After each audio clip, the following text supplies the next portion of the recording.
Everybody, this is Tim Hill. All right, Hello. comedian, fellow comedian. Yep. Actually, I'm not even a comedian. I'm an open micer. Well, I'm not either, really. I'm an open micer too, man. That's Well, what we got to that's call what's ourselves. up, man. It's an honest man's game. This is a special day for you because this is one of your last days in Michigan. Yep, I'm moving back to San Diego tomorrow. San Diego, and is that specifically for comedy?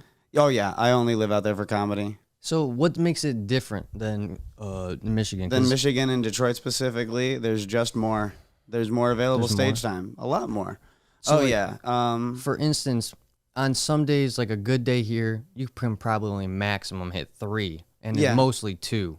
Well, that also is only probably the maximum. Maybe you hit 4. You know, if you do something crazy, or if there's Yeah. a coincidence. You know, you're on a couple shows at one specific Sure. club. You know, where on like weekends, clubs do 2 shows, and if you can weasel your way into like going to the club, doing your spot there, then going to a mic and going back to the club, and then Yeah. going to another mic or something like that. But for the most part, it still is only 2 or 3. Yeah. But it is definitely 7 nights a week.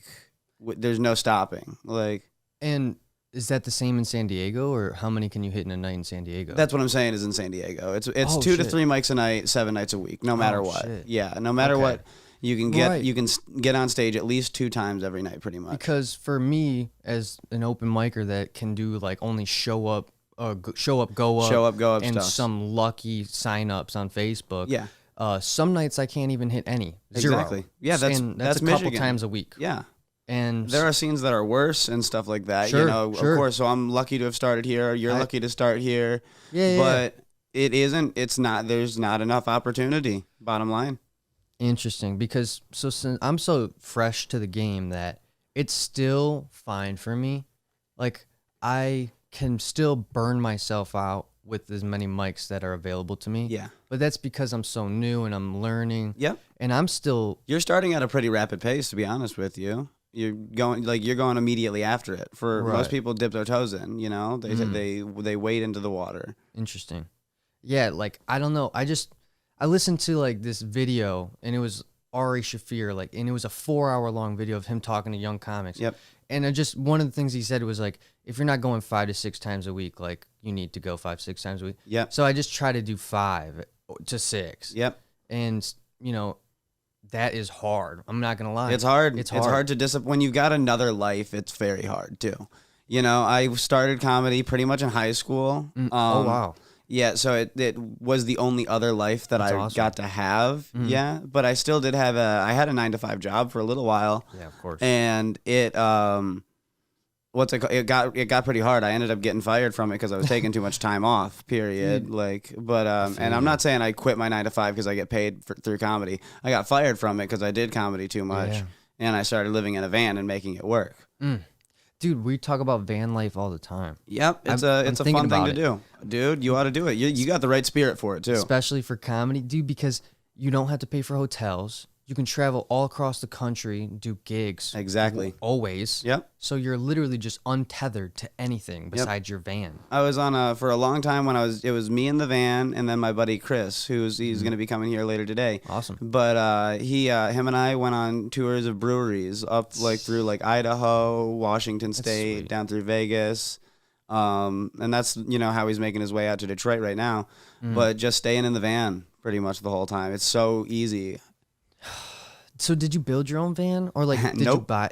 I had a minivan before what happened is I didn't choose van life to be cool. Van life chose you. Yeah, well, I lost my girlfriend. My girlfriend was the boss at the job that I was taking a lot of comedy shit at. Yeah. And so when she wasn't my boss and I didn't have the protection to take like 2 weeks off every month, Damn. I got fired from that job and then I lost the apartment and started living in a van. And then I started living in the van and I was like, this isn't bad. Yeah, this is fine. Minivan too, huh? Yeah, minivan. Damn, like no conversion. You're whipping an Nothing. Odyssey. You're just like Dodge Grand Caravan. it's close. 05. Close enough. 05. DVD player and everything. Damn, so you had TVs? Oh my god. Sunroof, DVD player. That's luxury. Yep, absolutely. That's actually better than some people's living Yep. areas. One thing about comedy that I've noticed recently is that since I want to put so much time into it, I've been working harder at my other jobs to get them out of the way. Yes. So I finished to do the comedy. Yep. And so it's like making my actual other life more proficient. Yeah. It's not like a hindrance to anything besides my sleep. Yeah, exactly. It's like if you've got a lot of shit to do this day, but you know you got to be on the way to parts Yeah. and labor by it's 7 p.m. It's a long drive for you, especially. I'm lucky. I live right on 696. So like Oh, okay. I'm literally 20 minutes from everywhere pretty much. Yeah, I Like, love that's that's a super luxury. lucky. Yeah, Yeah. no, where my apartment was in San Diego was just 10 minutes away from every show. Yeah. That's oh man. That's cool. Especially I like one day I would like to travel, but I'm going to take my time and, just Yeah. if Well, it happens. how old it are you? happens. You're like a very young person. I'm 21. Yeah. Hell yeah. That's a perfect age to start. I started when I was 19. So 21, 21 is still very young. Honestly, 24, the age I am right now, is, in my opinion, the average or normal age to start comedy. So you're getting a leg up and everything like that. And the idea is to get good here in Detroit, where I was saying, Yeah. like I said, it's like there are other scenes that are way worse. So we are lucky to start in a place where we have work. Yeah.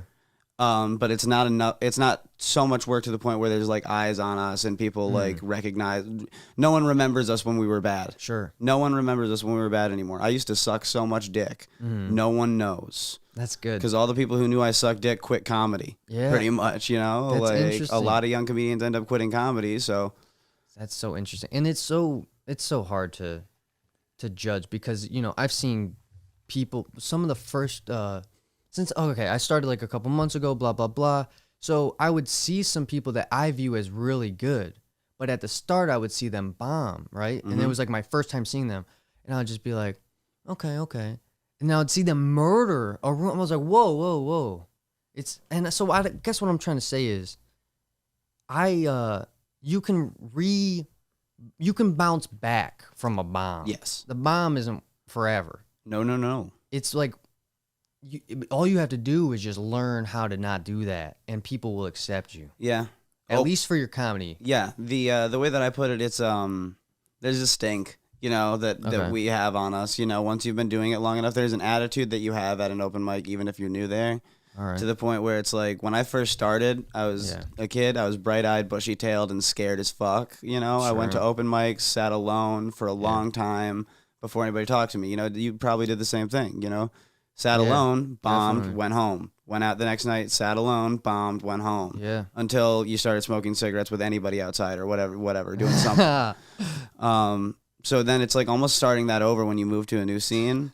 But the time that you're doing, like, because I sat alone in San Diego and I was getting like, I was like, man, this is exactly the same way it was when I started in Detroit. Why did I do this? But they Yeah. pick up on it faster, is what I'm trying to say. It Okay. was a long walk to that short drink of water, but as like a real comedian can identify a real comedian after a few minutes of being around each other Sure. at an open mic or something like that. I can identify people who are not taking it that seriously based on the way that they talk about comedy and stuff like that. I can sort of pick up a vibe and tell if somebody's taking it seriously.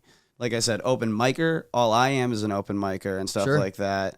But you've got to work hard. But your attitude. Yeah. But it's an attitude thing. It's an attitude, 100%. It's like, for sure, there's some people that do their own thing, but like me, like I'm an open micer that's striving to be a comedian, like the easiest way to say is like a pro comedian. Yeah. That's what I want to be. Like I want to have a piece of paper out and understand how to write a joke perfectly. Yep. Oh my God. I was going to say I would not be lying, or I would be lying to you if I told you I knew how to write a good joke.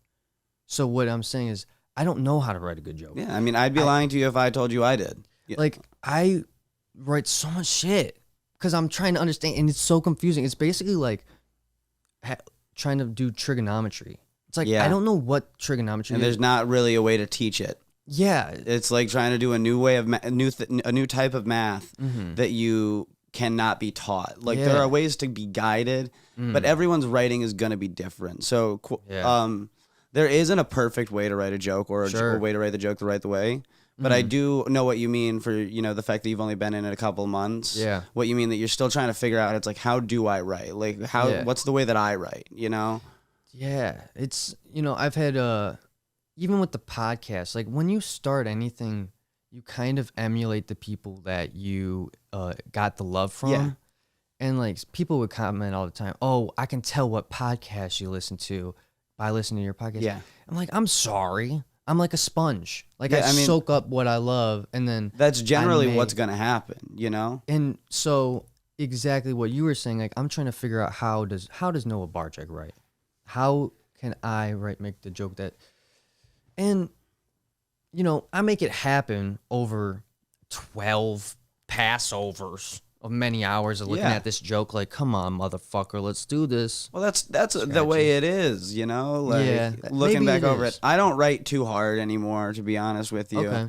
I do write the words that I say, but I'm big on writing on stage. I'm big on riffing. But when I first started, I did, and still like to with quote unquote final drafts of jokes, even though it's never really done. Okay. I'll add tags months later after Yeah. thinking it's done. Okay. But what's it called? I used to write it all out word for word, pretty much set up, punchline, and highlight them different colors. Okay. And try and make sure it looked almost every other thing was a punchline Sure. or supposed to be funny. I want the page Yeah. to look like the American flag, really. Yeah. Right. So every other sentence is supposed to be funny Okay. in the way that I'm trying to write. I'm trying to trim fat into the way that Yeah. if this sentence that I'm saying right now isn't funny, it's to set up the fact that the next one is. You can't Sure. talk too much. You can't set up too much, in my opinion. And so, yeah, that's like a tough thing. I've had that's what I'm trying to learn, because I've had a couple people come up to me, and I always take advice. Like, I put it through my filter, and I of course I want to try and be the best I can be. And I've had a few people tell me I need more punchlines, and so that's how I'm trying to figure that out. I know what you mean. I really am, because it's very hard. You get the funny idea. I did that a lot when I first started, is having the funny idea and then having the couple things I thought were funny, and then thinking that's really like a big to do, but it really was 12 seconds. Yeah. And then so in that aspect, it does take a little bit of sitting down, staring at the paper, and just trying to think. It's like, what am I talking about? What's funny about it from the other angles and stuff like that, other than what I'm talking about? How can I reference it, make an analogy about it, or do something, I saw this really interesting video. It just popped up in my feed. It was about, it was like a list technique. And this guy like had Word documents. Okay. And he like dissected, he would make a sentence and then dissect a sentence and with like 3 different definitions, like sex, money, drugs. And then he would have phrases, common terms for sex, money, drugs, and like hundreds of phrases. Yep. And so this guy was going ham. Like, that way you could look at it from literally every angle. possible fucking bird's eye view, fully on every idea. It's a very interesting thing. It's like, I don't know. I think it's efficient. Don't get me wrong. You're going to write mad jokes super quick. Yeah. And, I'm just trying to think, is that cheating? It's not cheating, but it's like you're also, I guess you're just not letting your brain hinder yourself. Because You mean when you like try and force it in a way? When like you're reading off of like all these phrases and stuff. Like it's kind of like a cheat code, kind of, but like not. But he made it, so it is like, I'm not. I don't know. I would never do that. I would never be able to look at it and figure it out how to make it work. That takes some like insane calculator brain shit to figure that out. It's not cheating. Me, I don't like sit down and write jokes either. I don't go, it's time to write a new joke. I don't do that at all. Yeah. There's no just time to create something brand new. I will write 3 new jokes. I will have 3 new thoughts in a day or 2. Sure. And put them all on my phone, do them at a couple open mics, and then I won't think of a new joke for a week and a half, month maybe. But I got the new ideas and I'm working on them and changing those a little bit, and then my brain will just shit 19 other ideas next month. I've been on this kick recently where I'm trying to perfect a couple jokes, a couple stories. For the past month or so, I've kind of just been throwing brand new shit at the wall every week. I mean, it's what you should do. And yeah, keep getting comfortable, because I say this respectfully, and it's also when I say anything, I really want to preface this with, I know that I'm an idiot, by the way. I'm a 24-year-old. I've been doing comedy only for 6 years. I feel the same but myself. So I don't, when I say what I'm about to say, I don't want it to come off as teaching or anything like that because I'm still an idiot. This is just what I think and in We're my just experience. a couple of idiots that are talking shit. Yeah, exactly. So, but what I'm saying is, yeah, just keep going with new shit, throwing at the wall, as you say, and stuff like that, because nothing you say right now is gonna stay. I feel that. Nothing you say right now on stage, nothing you're saying for the next probably 9 months Yeah. is gonna matter or stay.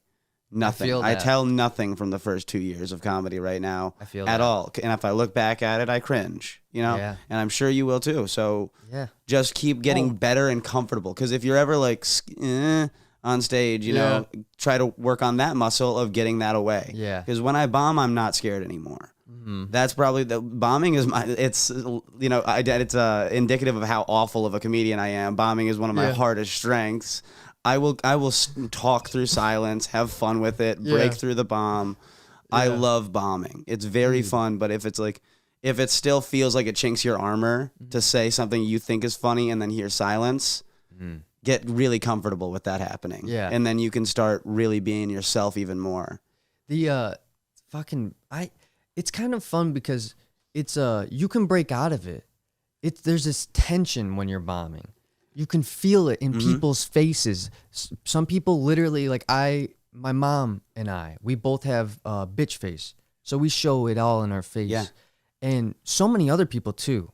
And so when you're up there, they're looking at you and you can break the tension by just calling out how these people are looking at you. Exactly. Yeah. No. Breaking tension is like it's a very underrated comedy tactic skill that you need to be able to have. You need to be able to address the tension that's in the room in the exact correct way. I used to do when I was a kid. So I've learned shit from just my life, like childhood and stuff that applies to comedy. It's weird. Like it just makes sense. It's just life, just helping each other out. But when I was a kid, I would tell stories to my family. I'll be really bad at it. And I would let it break me down, and it would make my story even worse, right? Because they would be looking at me like, what is this idiot fucking saying? What is this idiot saying? And I would let it shrink me down. And then, and then I made it a mission of mine to get good at it. And like only till recently, like in the, I don't know, past couple years, and especially once I started doing comedy, it's like, I don't give a fuck anymore. It's like you got to keep trudging through the mud. Yeah. You got to, when they're looking at you like that, you have to prove your point. You got to be like, no, listen. Exactly. And then trudge through the mud, and then you can get them back. Because backing out is really easy. And it makes it look way worse. It doesn't affect anything. If you back out, there's no way to have redemption. You go deeper. If you start bombing harder, you might swoop back out. Yo, if you guys enjoyed this clip, make sure you guys watch the full episode right here. If you want to see just a random clip, it will pop up right here. And if you love this so much that you want to watch more of our clips, subscribe right here. Thank you guys so much for watching. And Ella Kazam!